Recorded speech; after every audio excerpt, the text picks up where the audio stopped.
Good afternoon student, my name is Ramandeep Kaur. ये lecture आपका financial accounting का। आज हम अपने इस लेक्चर में हमारा आपके सिलेबस में जो नेक्स्ट टॉपिक है रॉयल्टी अकाउंट्स, उसके बारे में करेंगे। ठीक है, तो आज हम इस लेक्चर में इसका थ्योरी का पोर्शन जो है उसके बारे में पढ़ेंगे। ठीक है, तो फर्स्ट ऑफ ऑल देखते हैं कि रॉयल्टी का मीनिंग क्या होता है। An individual, firm, company or any institution pays a certain amount as per agreement for acquiring a special right for using others property। क्या कह रहे हैं कि एक इंडिविजुअल फर्म या कंपनी या कोई भी इंस्टीट्यूशन की एक अमाउंट जो है एग्रीमेंट के अकॉर्डिंग किसी को पे करता है कि उसके उसके स्पेशल राइट हैं दूसरे की प्रॉपर्टी के, जो उसको यूज़ कर रहा है उसके स्पेशल राइट्स को एक्वायर कर रहा है उसको। ठीक है जी, हम क्या बोल देते हैं कि दिस अमाउंट। तो जो हमने वो अमाउंट उसकी प्रॉपर्टी को यूज़ करने के लिए पे किया एज अ कंसिडरेशन, कि हमने वो स्पेशल राइट जो है वो यूज़ करना है, तो उसको हम बोल देते हैं रॉयल्टी। ठीक है, royalty is nothing but a periodic payment made by users of the asset to the owner. कि रॉयल्टी क्या है कि एक पीरियोडिक पेमेंट होती है जो यूज़र जो एसेट को यूज़ कर रहा है वो किसे पे करता है, जो एसेट का ओनर होता है। ठीक है, ताकि वो उसको यूज़ कर सके, इसलिए वो उसके ओनर को क्या है वो पेमेंट करता है, तो उसको हम रॉयल्टी बोल देते हैं। तो payment made by the user to the owner is known as royalty. User ने जो पेमेंट की ओनर को, उसको हम रॉयल्टी बोल देते हैं। पार्टीज कौन कौन सी होती हैं रॉयल्टीज में? फर्स्ट है लेसर, दूसरी है लेसी। तो मैं आपको ये एक एग्जाम्पल के थ्रू सारा एक्सप्लेन कर देती हूँ। ठीक है जी। ये देखिए, ये सपोज ये है रवि। ठीक है, ये कौन है? ऑथर है। ठीक है, बुक्स का। इसके पास क्या है? कॉपीराइट है कि वो अपनी, है ना, कि ये ऑथर है, इसने अपनी बुक पब्लिश करवानी है, तो ये एबीसी पब्लिशर है, ये इनको राइट देता है। ठीक है जी, रवि एबीसी पब्लिशर्स है, इनको राइट देता है कि वो उसकी बुक्स को प्रिंट करें एंड पब्लिश करें।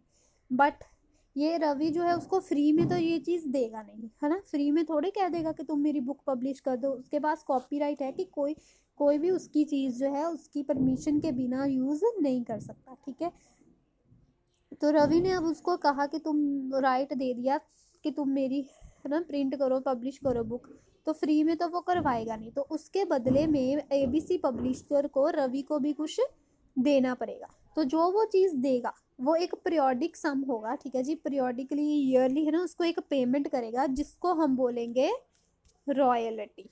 ठीक है जी, जिसको हम बोलेंगे रॉयल,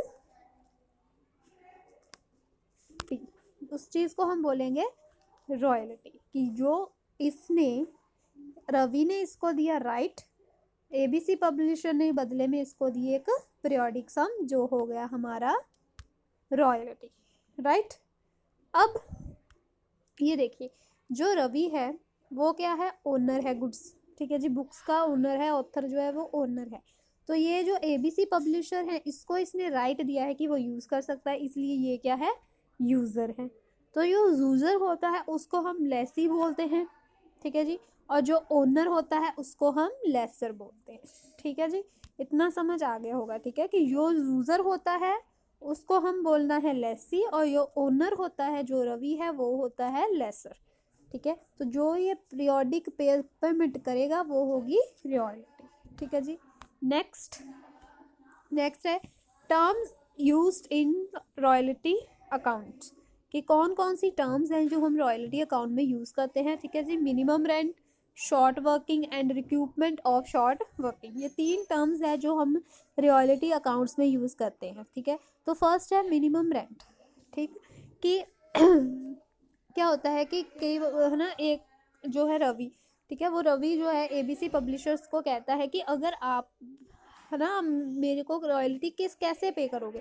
तो एक तो जो एबीसी पब्लिशर कहते हैं कि हम अपनी सेल्स के बेसिस पर आपको रॉयल्टी पे कर देंगे, कि जितनी हमारी सेल्स होगी। ठीक है जी, हम ₹2 आपको पर बुक देंगे। ठीक है जी, ₹2 हम आपको पर बुक देंगे, जितनी हमारी बुक्स सेल हुई उसके अकॉर्डिंग हम आपको पर बुक के हिसाब से ₹2 देंगे। ठीक है, मान लीजिए उनकी बुक है 4000 सेल्स हुई, तो वो ₹2 जो है पर बुक के हिसाब से 8000 वो हम आपको देंगे एज अ रॉयल्टी। ठीक है, बट रवि कहता है कि अगर आप अपनी, है ना, मैंने इतनी मेहनत की है बुक्स को, है ना, है ना, लिखने में, बट अगर आप जो है मेरी आप जो है वो अच्छे से सेल नहीं कर पाए, तो फिर जो है एबीसी पब्लिशर रवि को कहता है कि हम आपको एक गारंटी देते हैं, ठीक है जी, गारंटी देते हैं कि अगर हमारी सेल्स नहीं हुई तो हम आपको, ठीक है, कि हम आपको एक फिक्स्ड अमाउंट जो है वो पेमेंट करेंगे, ठीक है जी। फिक्स्ड अमाउंट मीन्स मान लीजिए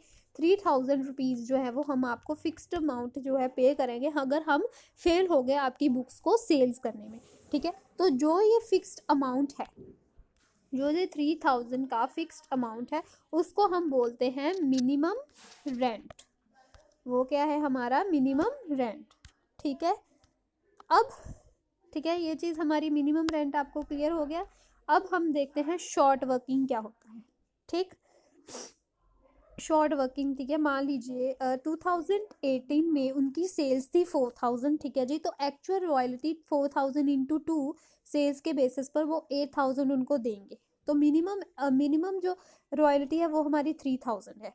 तो वो यहाँ पर कौन सी चीज़ पेड करेगा, 8000 वाली ही पेड करेगा, क्योंकि मिनिमम रॉयल्टी 3000 है और एक्चुअल में उनको 8000 हो रही है। तो वहाँ पर वो रवि कहेगा कि मुझे प्रॉफिट ही चाहिए, तो वो 8000 पे करते हैं, ठीक है।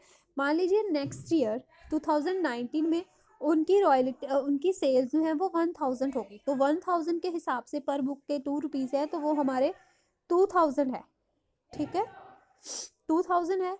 तो एक्चुअल रॉयल्टी 2000 की है, बट जो मिनिमम उन्होंने है ना रेंट जो है, मिनिमम रॉयल्टी जो उन्होंने देखी है वो है 3000 की।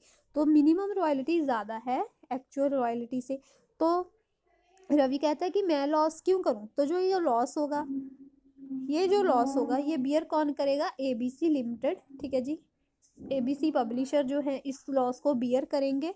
तो ये जो लॉस है 1000 का जो लॉस है वो हमारा हो गया शॉर्ट वर्किंग्स। तो हम एक्चुअल में उसको कितना पे करेंगे, 3000 की। हमारी सेल्स कम हुई है, बट हमारे उन्होंने एग्रीमेंट के अकॉर्डिंग क्या था कि हम आपको मिनिमम है ना रॉयल्टी देंगे। अगर हम फेल हो गए सेल करने के लिए तो वो 3000, तो उनको रॉयल्टी पेड करेंगे 3000।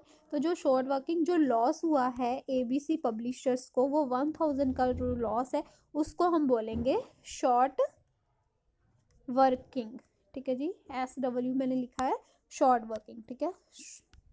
नेक्स्ट मान लीजिए 2020 में उनकी सेल्स जो है वो 5000 होगी। 5000 के हिसाब से उनकी रॉयल्टी जो है वो 10000 बनी, है ना। 5000 इंटू 2 तो वो बनी 10000। तो मिनिमम अब था 3000। तो यहाँ पर क्या हो रहा है, प्रॉफिट हो रहा है।